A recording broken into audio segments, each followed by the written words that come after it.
He hurled a cup of hot tea straight at her chest. No warning, no reason. The entire cafe froze, and what happened next changed lives forever. The lunch crowd buzzed with its usual chaos, laptops open, spoons clinking, conversations floating mid-air. At the center of it all was Maya, weaving through tables with practiced grace, her smile warm despite the ache in her feet. She'd worked double shifts all week.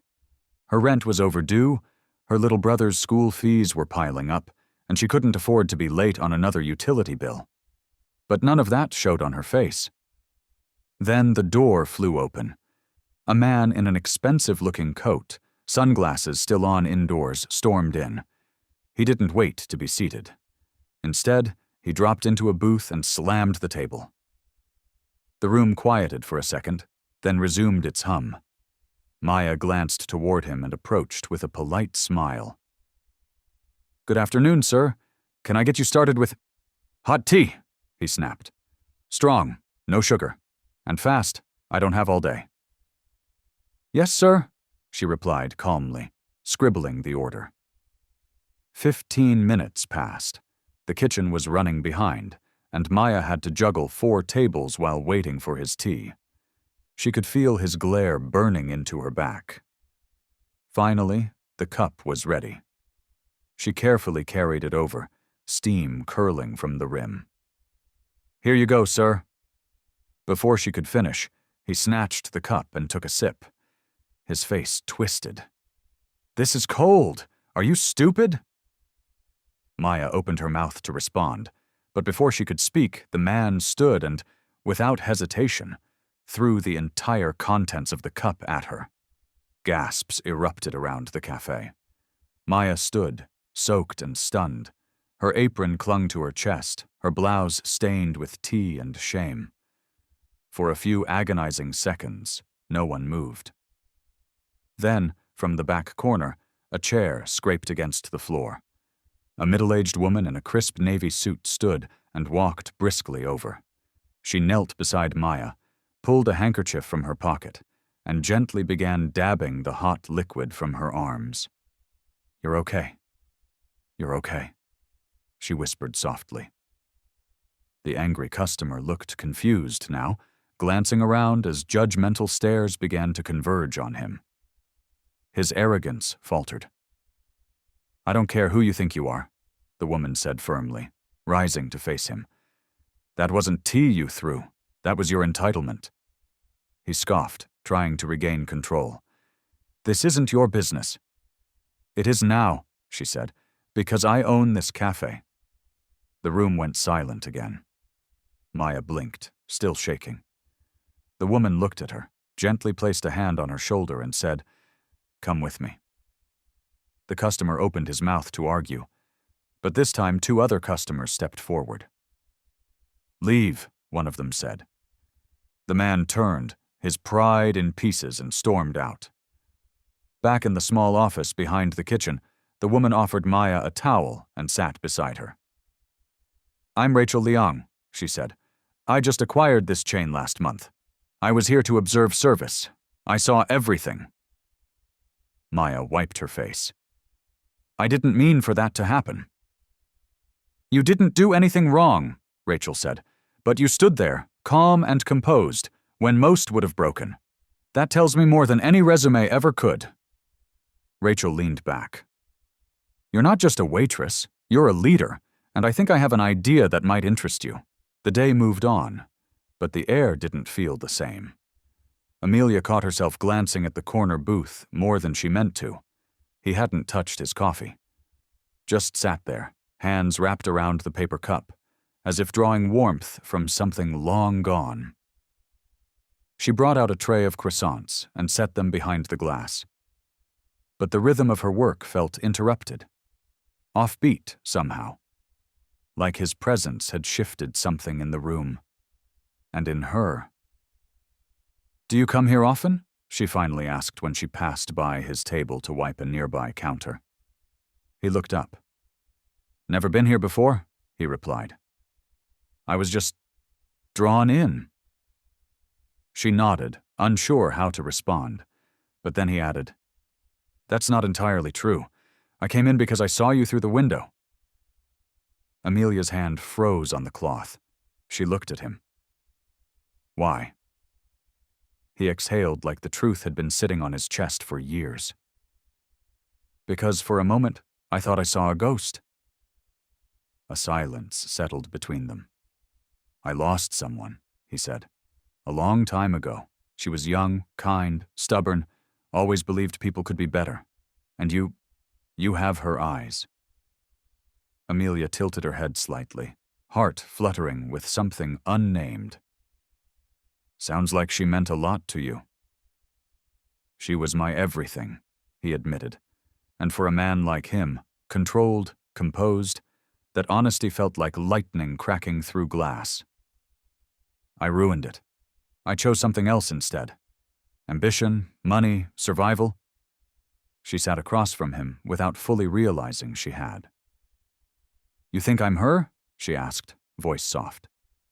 "Number, I know you're not." His gaze dropped to his coffee. "She would be my age now. Maybe married, maybe not even alive. I've looked, years ago. Couldn't find her." The quiet between them thickened. Amelia leaned forward. "What was her name?" He hesitated. "Lena." Her breath hitched, just slightly, but enough for Elliot to notice. He studied her again. "You do that too," he murmured. "Do what?" "Breathe like something's breaking inside, but you won't let anyone see it." Amelia straightened. "We all have pieces we keep to ourselves." He nodded, but something in her tone made him press further. "Have you ever lost someone, Amelia?" She blinked at the mention of her name. She hadn't told him that. "How did you—" "It's on your name tag," he said quickly. A lie, but a smooth one. She smiled faintly. "Right." But inside, her thoughts were reeling. Because Lena, that name wasn't foreign. In fact, she had an old photograph at home, weathered and yellowed, of a girl her mother used to talk about. A girl she once said was more like a sister than a friend. A girl who vanished after some tragedy no one ever explained. The photo had names scrawled on the back. One of them was Elliot. "I think you should come back tomorrow," she said after a long pause. He looked up. "I bake cinnamon rolls on Wednesdays. Best in the city." Something flickered in his expression. Hope, or maybe fear of it. "Then I'll be here," he said. But neither of them knew what would unravel next. Because that photograph? Amelia had always wondered about it. And tomorrow? She planned to bring it with her. The next morning, the cafe opened to gray skies and the kind of drizzle that blurred car windows and made people walk a little faster. But Amelia arrived early, heart pounding beneath her sweater, a worn envelope tucked deep in her bag. She almost didn't bring it, almost convinced herself it was just coincidence, a name, a face, a feeling. But Elliot had said her name before he read the tag. And that wasn't something she could ignore. By 7:40 a.m., the cafe had filled with the usual bustle. College students hunched over laptops, elderly regulars gossiping softly, and the constant hum of espresso machines. Yet through it all, Amelia kept glancing at the door. At exactly 8:02, he walked in. Same coat, same stillness, same eyes that held back decades. She met him with a nod. "Cinnamon roll?" He smiled for the first time, just a flicker. "I've been thinking about it all night." She handed it to him on a small plate, then poured his black coffee without asking. "Your usual," she said quietly. He looked surprised. "I have a usual now." Amelia gave a half smile, then motioned him to the booth in the corner. "Sit. I'll join you in 5. When she slid into the seat across from him, her hands trembled slightly beneath the table. She set the envelope between them. "I want to show you something," she said. Elliot's fingers hovered over it, hesitant. What is it? A photo, from a box of my mom's things. He pulled it out slowly, eyes narrowing as he unfolded the crease-worn paper. There were 4 people in the image. 2 boys, 2 girls. Young, grinning, barefoot in the grass. A lake shimmered behind them. Summer sun on their faces. One of the boys was unmistakably him. And one of the girls, dark curls, laughing eyes, a dimple in her left cheek, was Lena. He touched the photo like it might disappear. I haven't seen this in 25 years, he whispered. That was the last day I ever saw her. Amelia's voice was quiet. The other girl is my mom. Her name was June. Elliot looked up sharply. June? Your mom was June? Amelia nodded. She told me stories about that summer, said it was the happiest time of her life. Then, one day, Lena vanished. She never explained why. Elliot looked shattered. She didn't vanish, he said hoarsely. She tried to save me. He paused, breath unsteady. That night I got into a fight with my father. Bad one. He was not a kind man. I ran. Lena followed me. She wanted to help. We were going to leave, both of us, but I backed out. Left her alone by the train station. Told myself I'd go back. But by the time I did, he swallowed. She was gone. Amelia's eyes were glassy now. My mom said Lena came home crying, packed a bag, left before dawn. They sat in silence for a long time. Finally, Elliot spoke. I built everything I have to outrun that night.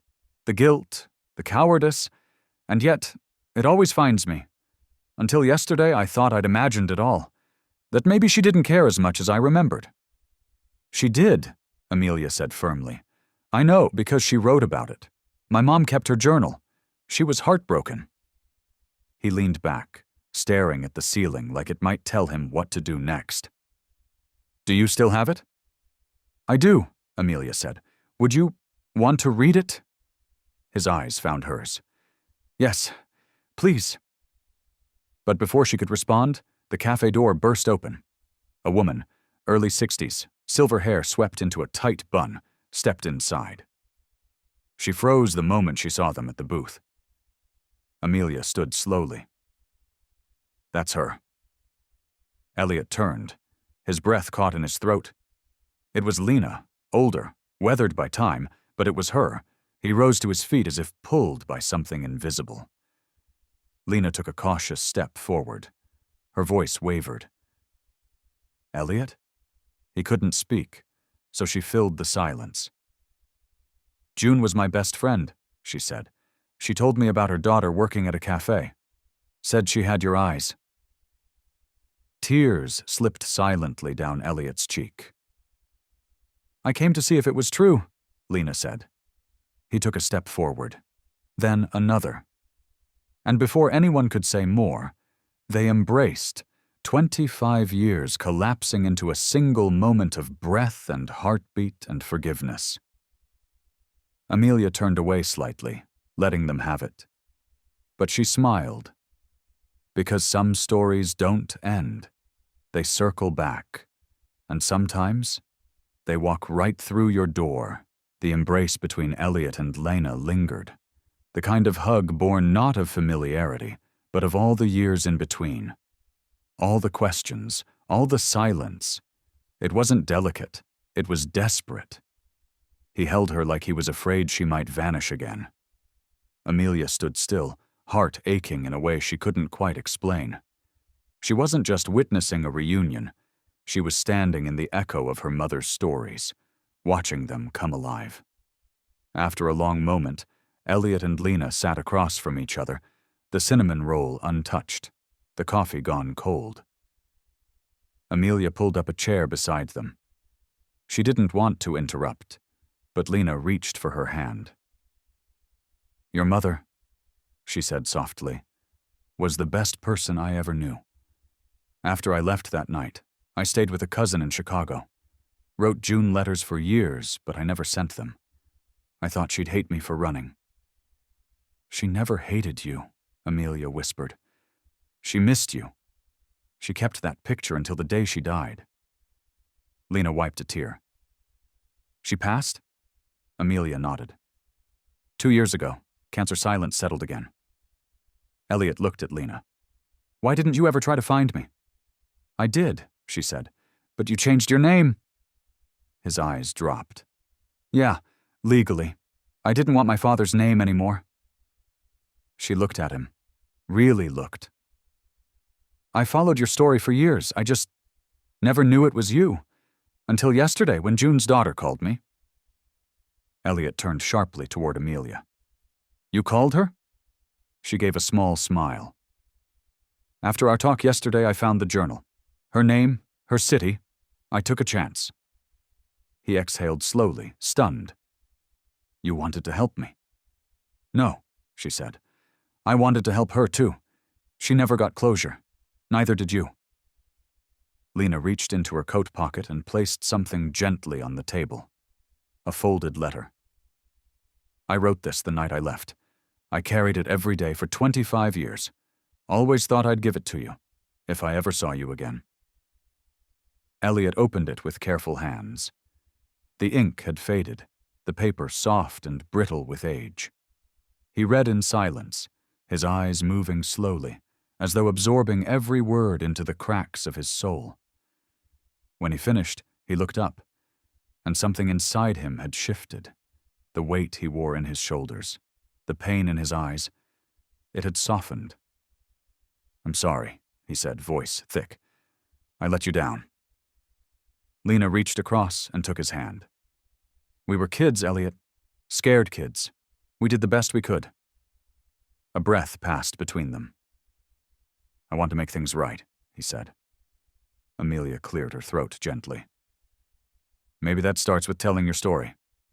Elliot raised an eyebrow. "Not the tech CEO one," she continued. "The real one. The boy who lost someone. The man who never stopped carrying it." He hesitated, then nodded. "Maybe."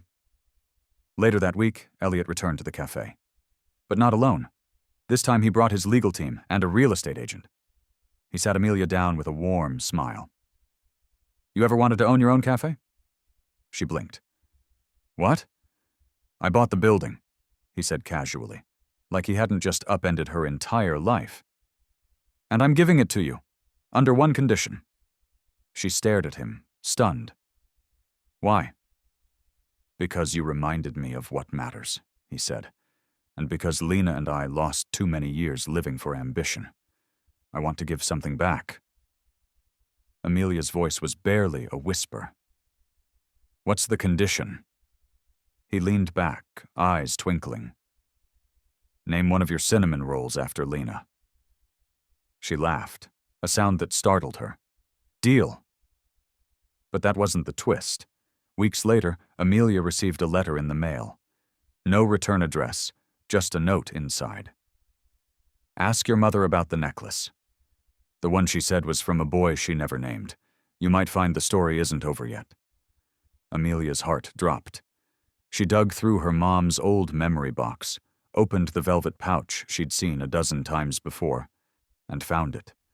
An old, simple gold pendant etched with the initials E.H. She stared at it, thunderstruck. Her mother and Elliot? She picked up the phone, because some stories circle back, and others, they start over entirely.